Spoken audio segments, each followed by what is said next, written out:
Hi, I'm Lauren and welcome back to my craft room. Today I have a video that was originally released over on the Whimsy Stamps channel. If you haven't yet subscribed, I'll put my original link down below in the description so you can head over and click that subscribe button.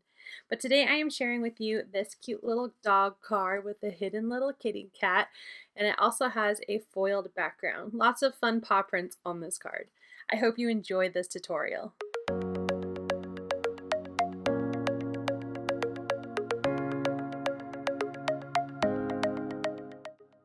Hi, this is Lauren and welcome back to the Whimsy Stamps YouTube channel. Today I'm sharing with you a fun card that I had made in mind for one of my nephews. He's an animal lover, and so I'm using a lot of my paw print and new dog products from Whimsy Stamps.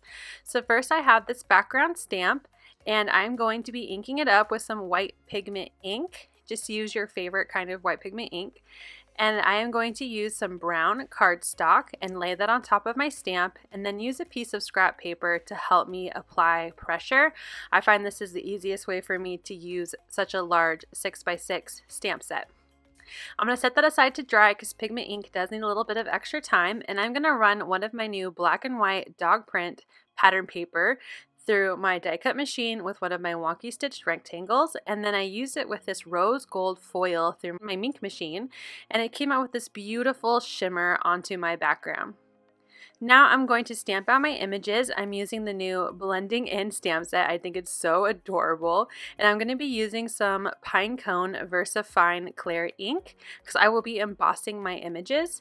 So I am stamping this up and using my Misty because it is a little bit of a larger stamp set. I want to make sure I apply some nice even pressure, and sorry for the wonky camera, I was really pushing down on that stamp set, and make sure I have a nice clean image. So I'm going to stamp it twice, which is such a great thing about the Misty, that we can line it up and stamp again without worrying about having a double stamp or lines that are slightly off-centered to each other. I'm going to pull that out and use some Detail Clear embossing powder and put that all over my image, making sure I have good coverage and that all of my lines have some powder on them, and then I will put it away because I am terribly afraid of knocking it over. I'm going to heat up my heat gun and then emboss my image. So I like to go on both sides of the paper to make sure that I don't have any warping. I did stamp on some watercolor mixed media paper, so I just want to make sure that I have some nice flat paper and that doesn't get warped from the heat gun. Now I'm going to use my Zig Clean color brushes, and I'm going to use different shades of brown and warmer tone grays for my puppies. So I am going to color in with this medium color brown on a few of my dogs. So you will see here I will color one in and then a few more in the other rows. And then I'm going to use another shade of brown to color in some other dogs, alternating between the different rows and the different dogs to make sure I don't have any similar colors right next to each other.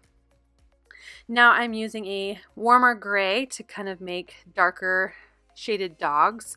I didn't want to use black because I think that's just a little too dark for watercoloring, so using some warmer grays creates a black fur looking dog without it being too dark, and you could still see the detailed lines of the stamp. I followed it with my lightest brown, and now I'm going in with kind of a orange color for my cat here who's trying to blend in. And then to add some color, I'm going to use green as her little cat sweater.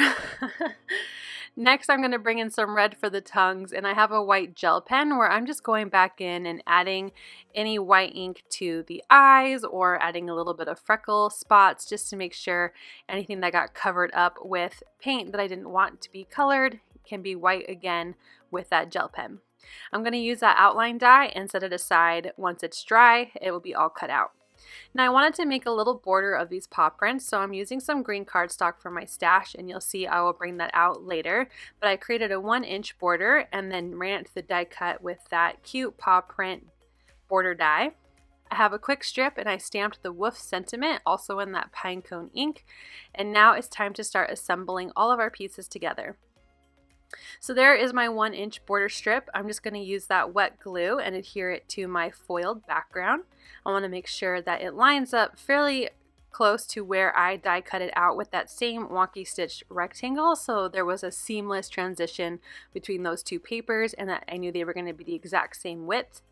I also have some of this jute twine in my stash. I don't even know how old it is, but I have a hard time getting rid of any twine. I might have picked it up actually, I think from one of the Target dollar bins that they have when you first walk in, and they, you know, kind of sucker you into checking out their stuff. So I've had this jute twine for a while, and I thought it would be cute to add some of this for some texture on the card, and without making it, you know, overly girly with a big bow, I just tied a double knot, and that will just tone it down for my nephew.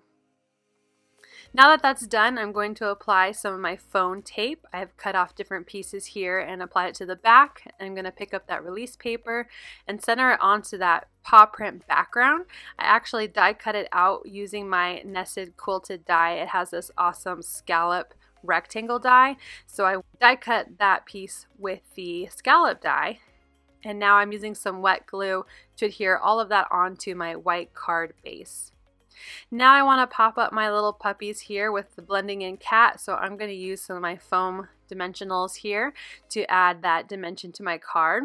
And now before I peel off the release paper, I want to make sure I know where my sentiment is going to go, and I settle with it on the top of the card. So now I'm going to finish putting on those pop-up dots, and then I will peel off the release backing and layer that onto the card.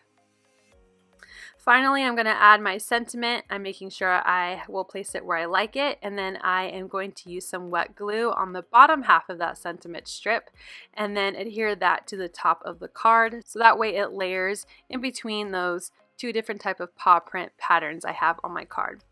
And here is my final card. I think it's super cute and perfect for my little nephew who just loves animals, and I'm excited to give this to him for his birthday. All of the details on the supplies I used are down below in my description.